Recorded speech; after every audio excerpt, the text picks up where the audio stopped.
Hi everyone, Ajita here. Welcome to today's card video, and today I'm going to feature the Always Roses stamp set by Gina K Designs. This is a stamp set I illustrated for Gina K Designs, and it's a part of the April 2021 release. This is a huge stamp set, and this is a 6 by 8 stamp set. Has so many beautiful, huge floral images as well as some wonderful sentiments. So to begin, I'm going to stamp the big rose on my Arches cold press water paper using some distress ink in antique linen. The next step will be to create a mask, and for that I'm going to use Gina K Designs masking paper, and I've just stamped it over it again. I'm going to use my sharp pair of scissors to fussy cut this mask, and I'm going to place it on top of the first image. And now I will add more leaves and buds around this main flower so that a beautiful rose bunch is created. So almost all the images are quite big, and especially the big rose is very huge, and it almost covers the entire A2 card panel. You can add more leaves around it to make it even fuller, and now I am going to start painting this rose using some Daniel Smith watercolors. The first process is definitely to add a base coat on all the leaves and petals, and then we will be building the next. So I have kept the entire footage of this coloring process because there were a lot of requests that they want to see me coloring and they really enjoy it. So I have tried to keep everything here just a little fast forwarded. So again, mentioning it here that it took me around an hour plus to color this because this is a very huge image and you need to stop in between so that the petals can dry, and then you can add the next coat. So I always like to build a lot of layers in my florals, and that is what exactly I'm going to do here. So right now I'm just painting one layer of the first color, completely painting the petal, and if you notice, I try to leave a little white edge on top of my petals, and that gives me that dimension as if the flowers are just popping out of the page. So it gives that three dimension and it helps me in that. So talking about this stamp set, I am a huge fan of roses, and my mom is a huge fan of roses. She has a beautiful garden, and I have always seen big roses in her garden. They were as big as your palm, and this is what I wanted to do here, and that's why I illustrated this pretty huge open rose and a big bud. So I like to color my flowers in more natural colors, and pinks and reds are the most beautiful roses indeed. So now you can see that I'm going to add a few more darker and more concentrated colors at the base of the petals, and now you can see the dimension starts to appear. So this is what you can do to all your flowers and make them look even prettier. So the first layer was also enough and you could have easily stopped there, but I like to add many layers on my florals. So I am going to gradually develop the layers and the darkness in this rose, and it's just amazing to see how this line image converts into a really pretty realistic looking flower. So I'll stop speaking here, add in some music, and I will get back once we proceed to the next steps.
Hello, welcome back. I hope you enjoyed the coloring process till here, and now we have almost reached the end of the coloring process. So now I have grabbed a tiny brush and very concentrated darker tones of the same color.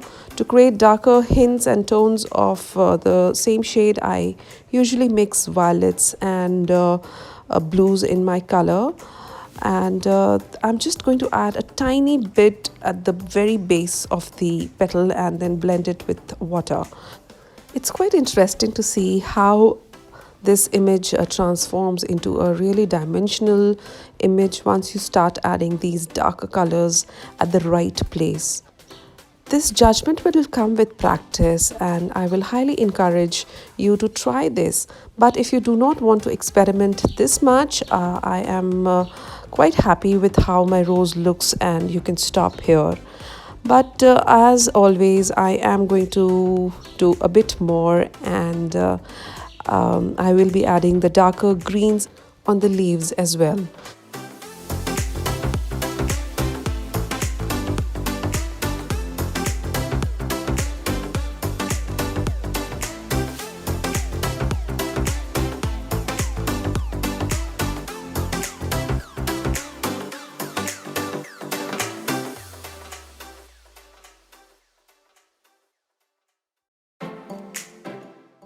So the card is almost done, and I'm so happy and excited to see this card. Now I'm going to add some watercolor bleeds all around my card, and for that I'm going to add water and a very diluted paint at few places. This makes it appear more like a watercolor illustration image, and I totally love it. Now it's time to splatter this image, and I am really enjoying it. You can totally avoid doing this because it really is quite tricky at times, because you can totally spoil it as well. But I decided to add some red and green splatters, and then I could not resist and added those white gouache splatters also on my card. And the card is almost done.